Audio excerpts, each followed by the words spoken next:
Hello my dear students, আজকে আমরা দেখো ক্লাস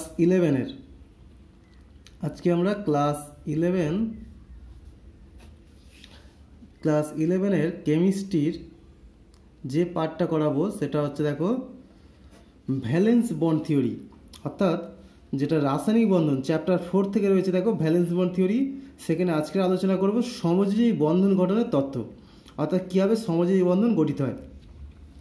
এখন দেখো সমযোজী বন্ধন গঠনকালে দুটো পরমাণু কী করে পরস্পর দিকে অগ্রসর হয়। ধরো এই একটা হাইড্রোজেন আছে, এই একটা হাইড্রোজেন আছে। এই হাইড্রোজেন যখন পরস্পর দিকে অগ্রসর হবে তখন কী হয়, তাদের মধ্যে স্থিতিশক্তি কমতে থাকে। অর্থাৎ এর এবং এদের মধ্যে যা স্থিতিশক্তি পরস্পর যখন দিকে অগ্রসর হচ্ছে তখন হচ্ছে আস্তে আস্তে এই স্থিতিশক্তিটা কমতে থাকবে এবং তারা পরস্পরকে প্রভাবিত করে, একে প্রভাবিত করে, আবার একে প্রভাবিত করছে।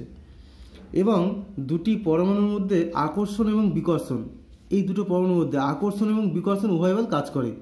কিন্তু দেখা যায় আকর্ষণ বল যদি বিকর্ষণ বলের থেকে বেশি হয় তখন কি তাদের মধ্যে একটা সমযোজী বন্ধন গঠিত হবে, একটা অনুকূল পরিবেশ তৈরি হবে। দেখো বিজ্ঞানী হেটলার এবং লন্ডন এটা গঠনের তত্ত্ব, আধুনিক তত্ত্ব প্রকাশ করেছিল সমযোজী বন্ধন গঠনের। পরে দেখো জেসি স্ল্যাটার এবং লিনিয়াস পাউলিং এটা হচ্ছে আরও পরিবর্তন করেছিল। আমরা দেখো এই ভ্যালেন্স বন্ড থিওরির মূল বিষয়টা বুঝে নিই।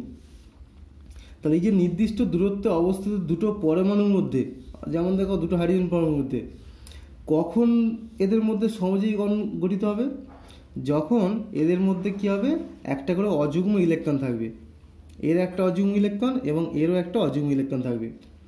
শুধু তাই নয়, দেখো এই হাইড্রোজেনের যে অযুগ্ম ইলেকট্রন, এই হাইড্রোজেনের কিন্তু অযুগ্ম ইলেকট্রনের ঘূর্ণন আলাদা হতে হবে।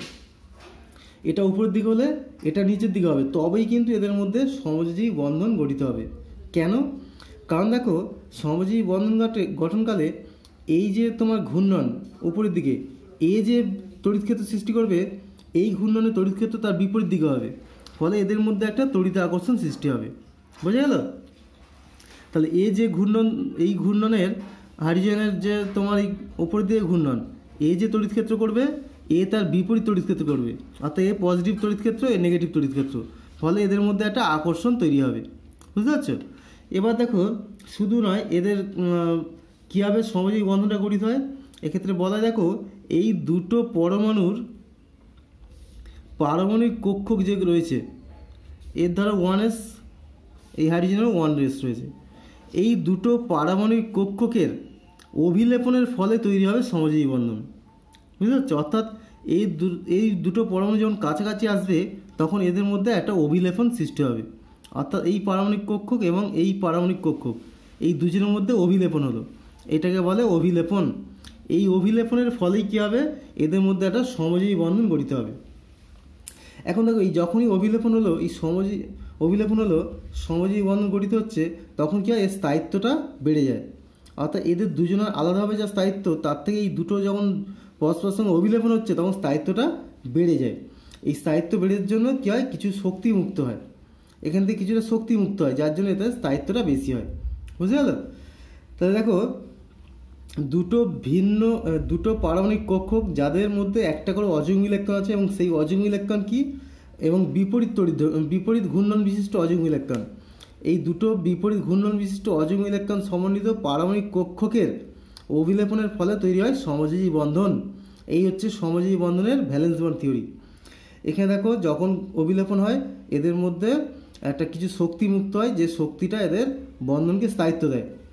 এটাকে আমরা লিখি এই রকমভাবে, দেখো H ড্যাশ H, এই ড্যাশটা হচ্ছে কি, এটা সমযোজী বন্ধন, এই হচ্ছে সমযোজী বন্ধন।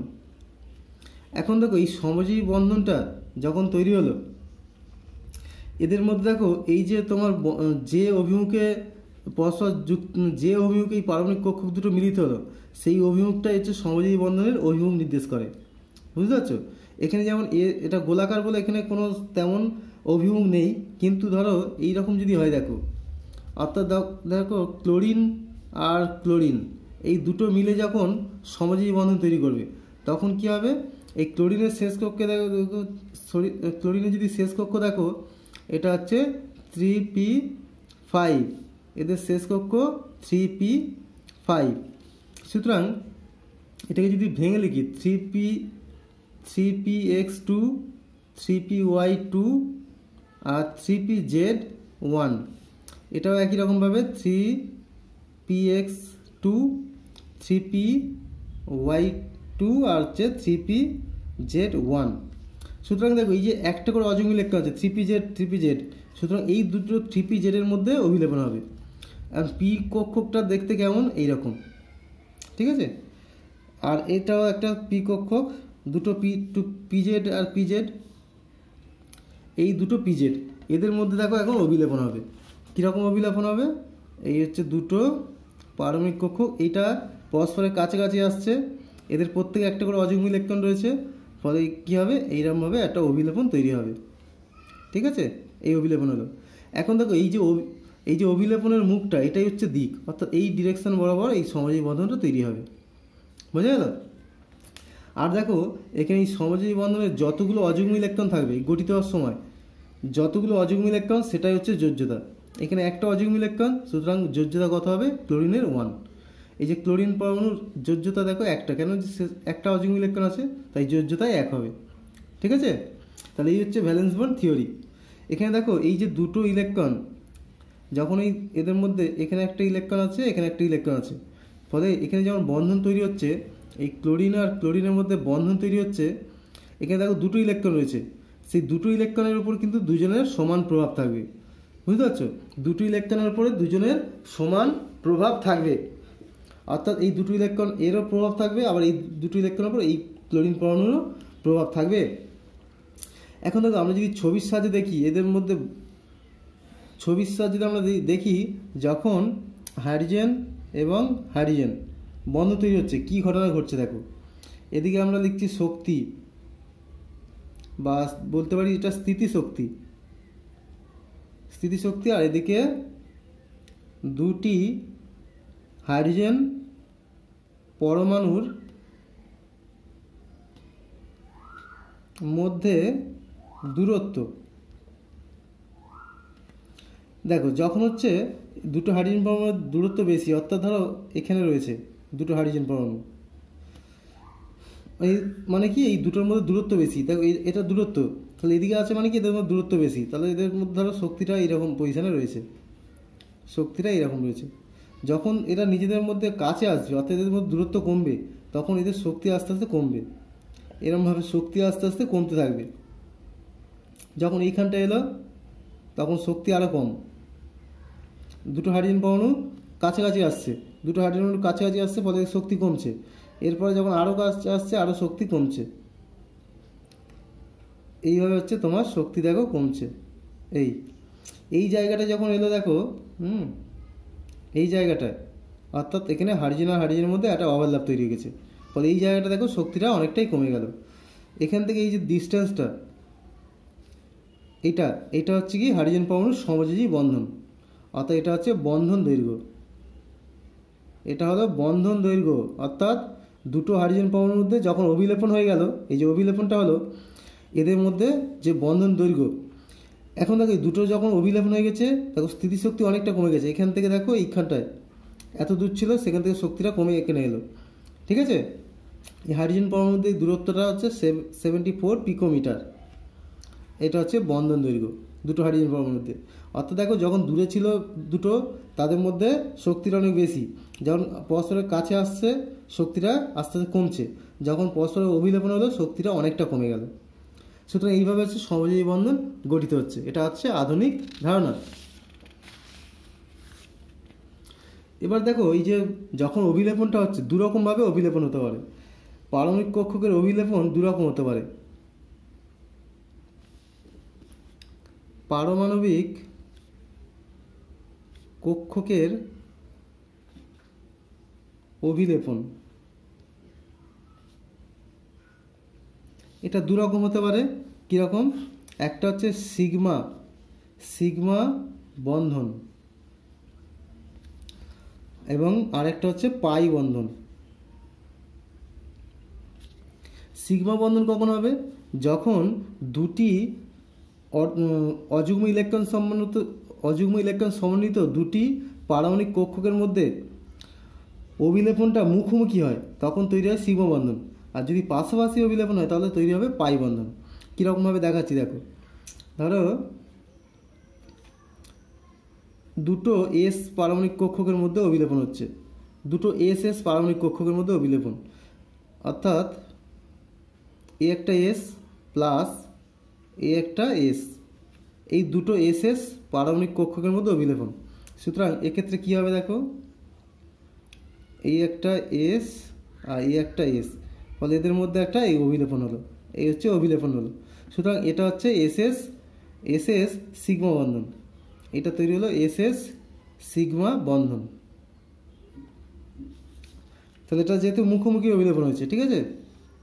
এবার 2 নম্বর দেখো, এস পি সিগমা বন্ধন, অর্থাৎ একটা এস এবং একটা পির মধ্যে অভিলেপন হচ্ছে, ঠিক আছে।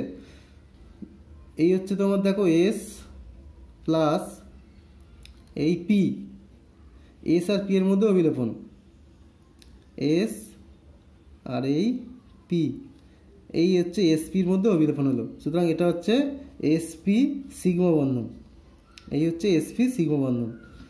সুতরাং এখানে দেখো এই চেনে দুটো এস স্ফেরিক্যাল, তাই এদের কোনো দিকদর্শিতা নেই, কিন্তু এখানে এস আর পি এর মধ্যে এই ডিরেকশন বরাবর তোমার বন্ধনটা রয়েছে। এরপর দেখো 3 নম্বর আরেকটা দেখাই, পিপি সিগমা বন্ধন, পিপি, অর্থাৎ দেখো এই একটা পি পারমাণবিক কক্ষক প্লাস আরেকটা পি পারমাণবিক কক্ষক, এই দুটো পারমাণবিক কক্ষক পরস্পরের সঙ্গে মিলিত হচ্ছে, এই দুটো পারমাণবিক কক্ষক পরস্পরের সঙ্গে মিলিত হলো, এই অভিলেপন হলো। ফলে এটা হচ্ছে তোমার পিপি সিগমা বন্ধন, পিপি সিগমা বন্ধন। তাহলে আমরা আরেকটা পেলাম পিপি সিগমা বন্ধন, ঠিক আছে। তাহলে এখান থেকে দেখো এই যে মুখোমুখি অভিলেপনটা হচ্ছে, এই বরাবর ডিরেকশনটা কাজ করে, ডিরেকশন অর্থাৎ এই বরাবর দিকটা থাকে, বন্ধনের অভিমুখ এই বরাবর, এবং এটা হচ্ছে পিপি সিগমা বন্ধন।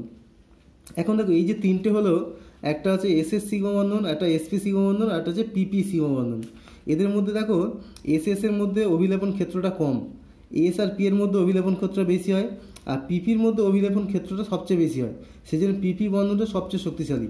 সুতরাং এদের যদি স্থায়িত্ব দেখি বা শক্তিশালী দেখি, ক্ষমতার ক্রম, সিগমা বন্ধনের ক্ষমতার যদি ক্রম দেখি, ক্ষমতার ক্রম, তাহলে এটা হচ্ছে এস এস সিগমা বন্ধন সবচেয়ে কম, তার থেকে এসপি শক্তিশালী, আর সবচেয়ে শক্তিশালী হচ্ছে পিপি সিগমা বন্ধন, ঠিক আছে। এটা হচ্ছে ক্ষমতার ক্রম, সিগমা বন্ধনের ক্ষমতার ক্রম, অর্থাৎ এই বরাবর বন্ধনটা শক্তিশালী হচ্ছে। আবার অনেক সময় দেখো, অনেক সময় এরকম হয়, একটা ধরো তোমার বিশুদ্ধ আর একটা সংকর কক্ষকের মধ্যে অভিলেপন, বিশুদ্ধ ও সংকর কক্ষকের মধ্যে অভিলেপন হতে পারে, সংকর কক্ষের মধ্যে অভিলেপন কীরকম দেখো, ধর হচ্ছে একটা এই এস আছে আর একটা হচ্ছে sp3 রয়েছে, এটা হচ্ছে sp3 সংকর কক্ষক। সংকর কক্ষক কি আমি পরের ক্লাসে পড়াবো, একটা এস আর একটা sp3 সংকর কক্ষক, এদের মধ্যে অভিলেপন হচ্ছে। ফলে দেখো এই হচ্ছে এস এবং তার সঙ্গে sp3 সংকর কক্ষকের মধ্যে অভিলেপন হলো, তাহলে এস sp3 এটা সিগমা বন্ধন। তাহলে দেখো এটা সংকর কক্ষকের মধ্যে অভিলেপন হলো, এই তিনটে হচ্ছে বিশুদ্ধ কক্ষকের মধ্যে, এস এস এসপি আর এসপিপি, এটা বিশুদ্ধ কক্ষকের মধ্যে অভিলেপন, আর এটা হলো বিশুদ্ধ, এটা হচ্ছে সংকর কক্ষক। এই যে sp3 এর মধ্যে দেখো এস আর পি, এই জন্য এটা হচ্ছে সংকর কক্ষক। এরকম আবার দুটো সংকর কক্ষকের মধ্যে অভিলেপন হতে পারে, দুটি সংকর কক্ষকের মধ্যে অভিলেপন হতে পারে, সংকর কক্ষক, দুটি সংকর কক্ষকের মধ্যে অভিলেপন, যেমন ধরো এই একটা sp3 প্লাস আর একটা sp3, ঠিক আছে, এই দুটো sp3-র মধ্যে অভিলেপন।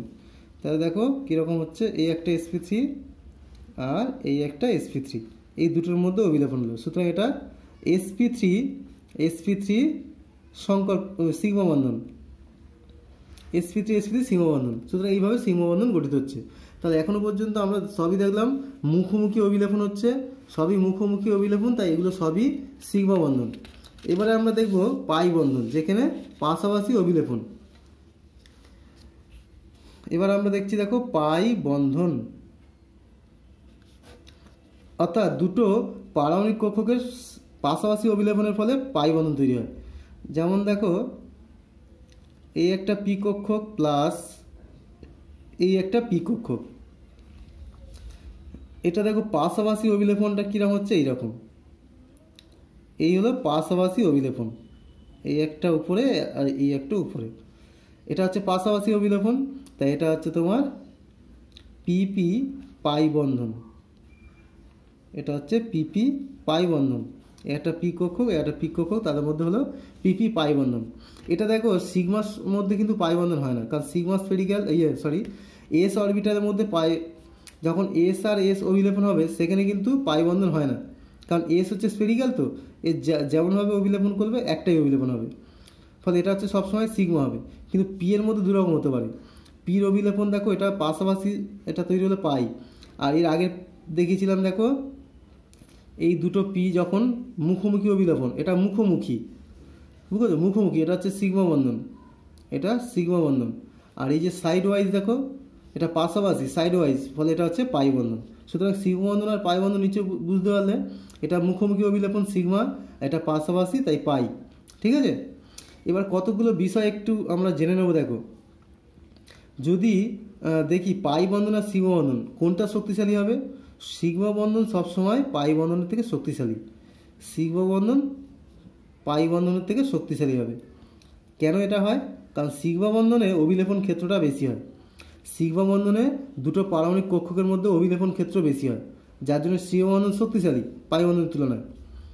2 নম্বর বিষয় দেখো, ধরো দুটি পরমাণুর মধ্যে দ্বিবন্ধন রয়েছে, ধরো কার্বন কার্বন দ্বিবন্ধন রয়েছে, তাই দুটো বন্ধন হলে একটি হবে, একটি সিগমা বন্ধন হবে, একটি সিগমা বন্ধন আর একটি হবে পাই বন্ধন। ঠিক আছে, এবার যদি দুটো পরমাণুতে ত্রিবন্ধন থাকে সেক্ষেত্রে হবে একটি সিগমা বন্ধন, একটি সিগমা বন্ধন এবং দুটি পাই বন্ধন, দুটি পাই বন্ধন। দেখো একটা পরমাণুর মধ্যে দুটো পরমাণুর মধ্যে সিগমা বন্ধন সবসময় একটি হবে, অর্থাৎ এই দুটি পরমাণুর মধ্যে সিগমা বন্ধন সবসময় একটি হবে, সিগমা বন্ধন সর্বদা একটি হবে। তাহলে এটা খেয়াল রাখবে, দুটি পরমাণুর মধ্যে সিগমা বন্ধন সবসময় একটি। কেন এটা একটি হয়, কারণ দেখো দুটো পরমাণুর মধ্যে মুখোমুখি অভিলেপন একটাই হতে পারে, তাই না? এই দুটো পরমাণুর মধ্যে মুখোমুখি অভিলেপন কী হবে, একটাই হবে, তাই দুটোই পরমাণুর মধ্যে সিগমা বন্ধন সবসময় একটি হবে। ঠিক আছে, খেয়াল রাখবে এটা, দুটি পরমাণুর মধ্যে সিগমা বন্ধন সর্বদা একটি হবে। ঠিক আছে, এবার দেখো যদি সিগমা বন্ধন না হয়, সিগমা বন্ধন ছাড়া পাই বন্ধন গঠিত হতে পারে না, সিগমা বন্ধন ছাড়া পাই বন্ধন গঠিত হবে না। অর্থাৎ দুটি পরমাণুর মধ্যে যদি একটা বন্ধন হয় সেটা সবসময় সিগমা হবে, সি সিঙ্গেল বা সি, একটা বন্ধন হলে অবশ্যই এটা সিগমা বন্ধন। অর্থাৎ সিগমা বন্ধন প্রথমে হবে, সিগমা বন্ধন হয়ে যাওয়ার পরে পাই হবে। কিন্তু এই একটা বন্ধন সিগমা বন্ধন ছাড়া যে একটা বন্ধন পাই বন্ধন হবে এরকম কিন্তু হয় না, মনে থাকবে। দুটি পরমাণুর মধ্যে সবসময় আগে হবে সিগমা বন্ধন, তারপরে পাই বন্ধন। সিগমা বন্ধন হয়নি অথচ পাই বন্ধন হয়ে গেছে, এরকম কিন্তু হতে পারে না।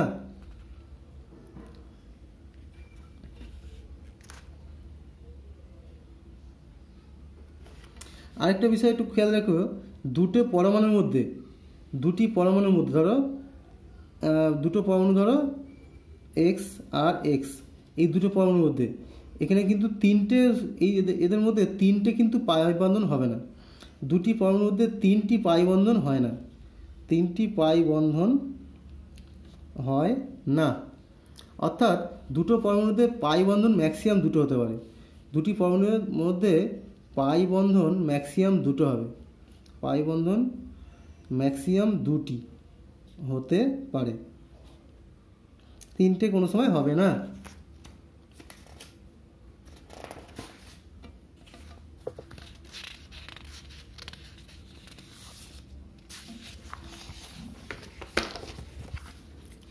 এবার দেখো যদি এরকম একটা প্রশ্ন করা যায়, ধরো বলে দিলাম ইথিলিন অণু, এখানে সিগমা এবং পাই বন্ধন কটা করে রয়েছে, সিগমা এবং পাই বন্ধন কটা করে রয়েছে। তাহলে এইরকম করতে গেলে দেখো গঠনটা প্রথমে জানতে হবে। এই হচ্ছে তোমার ইথিলিনের গঠন C2H4, এটা হচ্ছে ইথিলিন, এটা হচ্ছে C2H4 ইথিলিন অণু। এখন দেখো এই একটা বন্ধন হলে কী হবে, সিগমা। তাহলে এটা সিগমা, এটা সিগমা, এটাও সিগমা, এটাও সিগমা, একটা করে বন্ধন, এগুলো সিগমা। এখানে দুটো বন্ধন আছে, তাহলে এখানে দুটো বন্ধনের মধ্যে একটা অবশ্যই সিগমা হবে আর বাকিটা হচ্ছে পাই। সুতরাং এখানে 5টি সিগমা, 5টি সিগমা ও তোমার একটি পাই বন্ধন রয়েছে। আবার ধরো যদি আমরা বেনজিন বলি, ধরো বেনজিন, বেনজিন হচ্ছে C6H6। বেনজিনের স্ট্রাকচার তোমরা হয়তো জানো কি জানি না, একটু দেখিয়ে দেখো। বেনজিন হচ্ছে এইরকম, বেনজিনের গঠনটা এরকম বলয় আকার, বুঝছো, সাইক্লিক, সাইক্লিক বলয় আকার গঠন এইরকম। প্রত্যেকটা কার্বন হচ্ছে sp2, প্রত্যেকটা কার্বন দ্বিবন্ধনযুক্ত। তাহলে এখানে দেখতে পাচ্ছ যে দেখো এই বন্ধনগুলো যেগুলো CH বন্ধন, এগুলো সব সিগমা, তাই না, এগুলো সবই সিগমা বন্ধন। তাহলে 6টা এগুলো সিগমা। এবার দেখো এই একটা বন্ধনটা সিগমা হবে, এই একটা বন্ধন এটাও সিগমা, এই একটা বন্ধন সিগমা। এবার দেখো এইখানটায় যে দুটো বন্ধন আছে, এই দুটোর মধ্যে একটা সিগমা একটা পাই, একটা সিগমা একটা পাই, এখানে একটা সিগমা আর একটা পাই। তাহলে টোটাল কত সিগমা হলো দেখো, 1 2 3 4 5 6, 6টা। এখানে একটা মানে এই যে 6টা বন্ধন আছে, তাহলে 6টা, তাহলে 12টি সিগমা, 12টি সিগমা। আর পাই কি, এই দুটো বন্ধনের একটা করে পাই, তার মানে 3টে পাই বন্ধন আর 3টি পাই বন্ধন। সুতরাং এইভাবে তুমি সিগমা বন্ধন পাই বন্ধন যে কোনো যৌগের মধ্যে বের করতে পারবে। ঠিক আছে, আমি একটা দেখো দেখাচ্ছি, methyl acetylene, methyl acetylene, acetylene, এটা হচ্ছে CH3C≡CH। তাহলে এই যৌগের মধ্যে কতগুলো সিগমা আর কতগুলো পাই আছে, ঠিক আছে, এটা তোমরা অবশ্যই কমেন্ট করে জানাবে। মিথাইল অ্যাসিটিলিন এর মধ্যে কতগুলো সিগমা এবং কতগুলো পাই আছে তোমরা কমেন্ট করে জানাবে। ঠিক আছে, তাহলে আজকের মতো এখানেই রাখলাম যে তোমার সমযোজী বন্ধনের আধুনিক ধারণা। সেখানে আমরা দেখলাম যে দুটি পরমাণুর মধ্যে বন্ধন কখন তৈরি হবে, যখন দুটি পরমাণুর পারমাণবিক কক্ষ পরস্পরের সঙ্গে অভিলেপন হবে। এবং অবশ্যই খেয়াল রাখতে হবে দুটো পরমাণুর মধ্যে সমযোজী বন্ধন তখনই হবে যখন দুটি পরমাণুর মধ্যে অযুগ্ম ইলেকট্রন থাকবে এবং অযুগ্ম ইলেকট্রনের স্পিনটা আলাদা হবে। এটা স্পিন যা হবে এটার স্পিন উল্টো হবে, তাহলে দুটি পরমাণুর মধ্যে এখানে যে তড়িৎ ক্ষেত্র হবে এখানে তার উল্টো তড়িৎ ক্ষেত্র হবে, বিপরীত। ফলে এদের মধ্যে একটা তড়িৎ আকর্ষণ তৈরি হবে এবং পরস্পর কাছে এলে তাদের মধ্যে একটা পারমাণবিক কক্ষকের অভিলেপন হবে। এই অভিলেপনের ফলে কিছু শক্তি মুক্ত হয়, যে শক্তি মুক্ত হয় তার ফলে এই বন্ধনটা শক্তিশালী হয়, অর্থাৎ বন্ধনটা স্থায়িত্ব লাভ করে। আমরা এটা এইভাবে দেখাই, এটা বন্ধন, এটা সমযোজী বন্ধন ড্যাশ দিয়ে দেখাই। ঠিক আছে, তাহলে হচ্ছে পুরো ক্লাসটা কেমন লাগলো অবশ্যই তোমরা কমেন্ট করে জানিও। পরের দিনে আমরা আলোচনা করব সংকরায়ন। ঠিক আছে, পরের ক্লাসে আমরা সংকরায়ন আলোচনা করব।